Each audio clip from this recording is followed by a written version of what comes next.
Yo, what stock is that again? Voice chat knows. What's your plan? You better know your percent. What's up, everybody? So, coming with my first rant. This is a crossover from the RTL Academy. Me and Market Monks picks. You can follow him on Twitter and YouTube. Uh, we do a weekly voice session. Large parts of those sessions end up being me just ranting about things. So to save a little bit of time and to also have a database of those rants, so we don't have to repeat ourselves, I'm going to do that here. So the first one I want to talk about today, the first thing I'm going to elaborate on is buying red. And number one, from buying red, that just does not mean every red candle you see buy red or buy red on the day. You still want to have a plan. You still want to pick a spot. We're not Nostradamus. We're not geniuses. We can't time the market. But what we can do is make educated guesses on spots. And then when the stock has a bad day and goes to that spot, set an alert, have a plan, and trade around that. Some great examples I can give you lately are Square. Very adamant about my load zone on Square.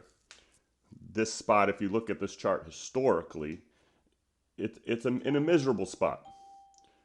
It's in a miserable spot over the last maybe year and a half, basically giving all its gains back. But my plan was to start a position here and buy red, and you have to have that figured out. Even I believe I got out of Square at about 250, so maybe 3 months ago I had a plan. You just need to wait. Another one the room is well aware of. People have post-it notes with this on it. Tesla 730. Um, I've been Tesla 730 probably since the summer. Um, the last time it was on 730, and I'm very adamant that we just go back to 9. You have to wait for that plan. I don't trade this every day. I don't look at it. I don't care about the range. But when it offers what I want, I take the opportunity and run. And this was nothing more than a simple day trade. And I'll do it again if it comes to my range. But again, that was my plan. I also know people that went long here at 750 and are still holding this. Your plan has to come to you. You don't just wake up on Tuesday and decide this is when I'm going long on a stock like Tesla or something like that. And you can do this with anything, even crappy pennies here like Workhorse. Pick the spot 3 or 4 is just a great ad zone. Kind of give me some room. It turns out you can day trade this in this zone. Um, just another great example. Just pick spots where you can come in and out. And even the 3 to 4 range, that is a 30% trade.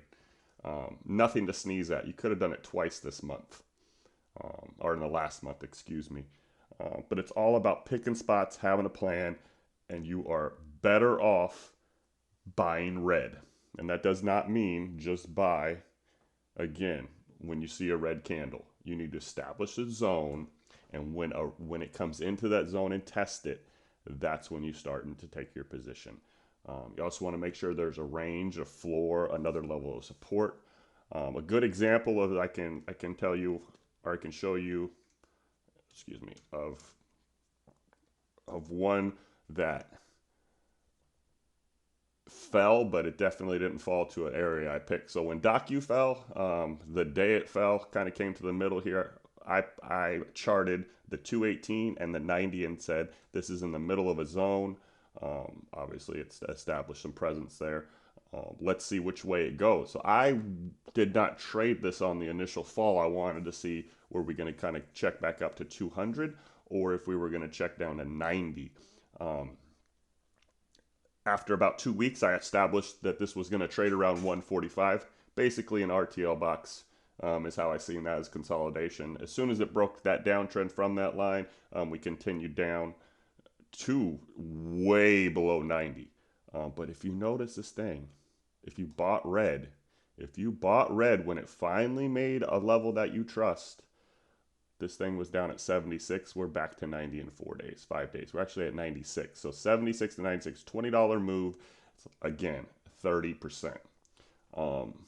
It's a very common thing. If you know how I trade, I'm adamant on 3 to 1 ratios and 10%. So maybe this does fit my style a lot more than yours, but it's something to take into consideration if you're having trouble finding spots or buying stuff that has already moved. Um, we'd rather buy on the dip or on a red day and play it back at minimum to where it fell. Had a couple days last week where that was offered even on the day trade. Um, the whole market or a large portion of the market would drop, 3 to 5%. Came back basically to where it opened at. So you can do that on smaller time frames as well. But if you are not buying red currently, start with stuff you trust, scale in, and always have a plan. God, Unc, you yell too much. Shout out to all the RTL Academy members. Make sure you watch us twice, take notes, apply it to your game. Everyone, have a great day.